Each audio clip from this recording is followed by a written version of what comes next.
Dump Tuesday, where comedy meets tragedy and silver linings are turned into comedy gold. I'm your host, Priscilla Goose. In this week's Trauma Dump Report, Trump celebrated his 80th birthday, and America turning 250 this Sunday, making Trump a third of the age of the country and the second oldest sitting president in U.S. history, just behind his predecessor, Sleepy Joe. Trump has officially turned the age of when my brother decided to put my grandmother in a home. Who's your favorite now, Grandma? Trump decided that his birthday and the 250th anniversary of the U.S. would both be held on his birthday rather than on July 4th, making Trump officially that annoying younger sibling who insists both birthdays be celebrated on their birthday. They even decided to go with Trump's theme, ultimate fighting, even though you'd think with everything going on in Iran that Trump would be sick of all the fighting. The UFC cage match was set to commence on the South Lawn, where the annual Easter egg roll takes place, because nothing says America quite like a bunch of sweaty guys trying to overthrow one another in spandex. The centerpiece used was called the Claw, a 6,000-ton structure standing at 92 feet high, originally called the Beta, which I believe is a name that better suits the followers of the pedophilic oligarchical regime that currently reigns over us. Trump and his administration have compared this eyesore of a monstrosity to the Eiffel Tower in Paris, which is a ludicrous comparison considering I wouldn't even compare it to the Eiffel Tower in Las Vegas.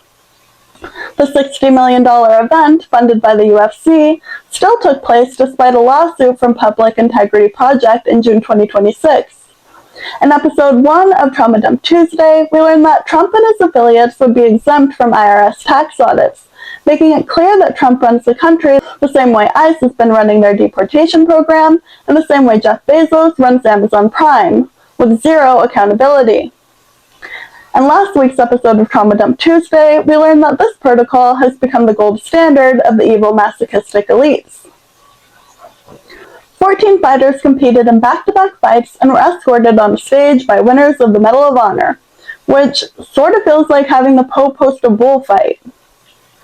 The National Park Services found that the event was costing the U.S. tens of thousands of hours of labor, and it is estimated that the U.S. taxpayers paid $10 to $12 million in supplemental security and emergency response expenses for the event.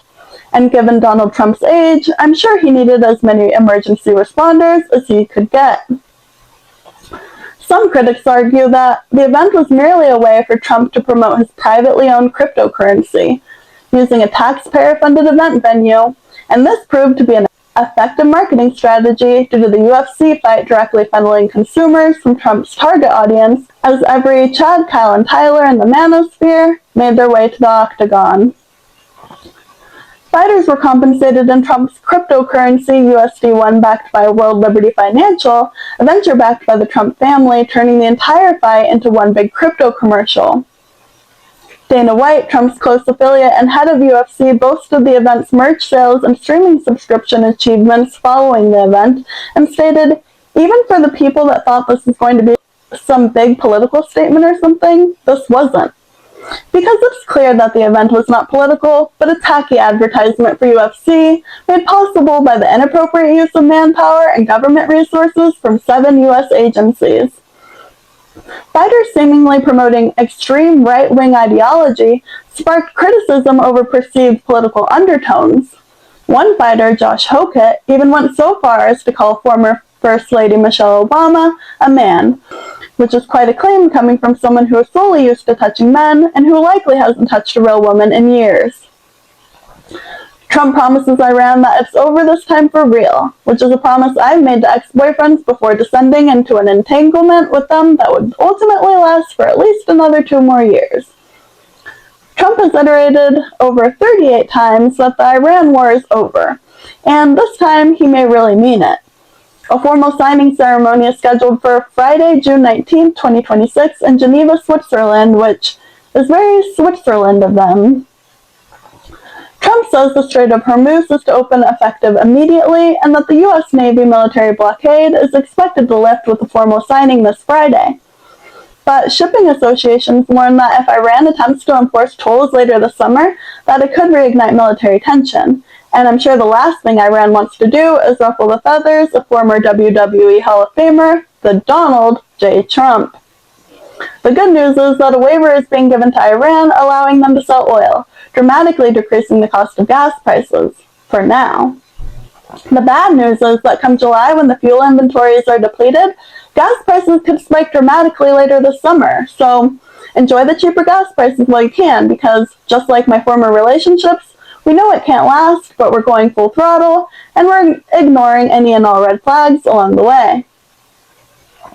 Israel argues that one red flag any monetary benefit to Iran may pose is that any financial gain made by Iran would go directly into funding terrorism from Hezbollah, Hamas, and Houthis, which ironically also sound like the names of WWE Hall of Famers. If Iran's cash reserves are not depleted, it very could well accelerate the production of Iran's nuclear infrastructure.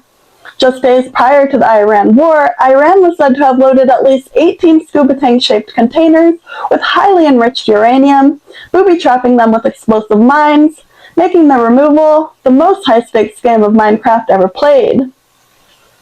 Washington has entertained the idea of having a third party such as Russia remove the uranium, and Putin promises that he will keep it next to his other stockpile of nuclear warfare for safekeeping. While the Trump administration is permitting Iran to dilute its stockpiles of uranium, Israel threatens that if Iran isn't fully stripped of the uranium during the 60-day memorandum, that they will commence with unilateral airstrikes. Alternate titles to the memorandum included Islam a good and Islam a kind of okay.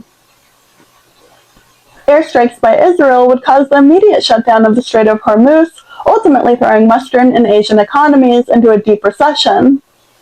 But on the bright side, since nobody will be able to afford gas, the earth will finally start to heal, which is good news for all of the peasants that will be left to acquire Earth once all of the billionaires relocate to Mars. That is, if there isn't an all-out nuclear war that destroys the entire planet anyway. What a literal breath of fresh air.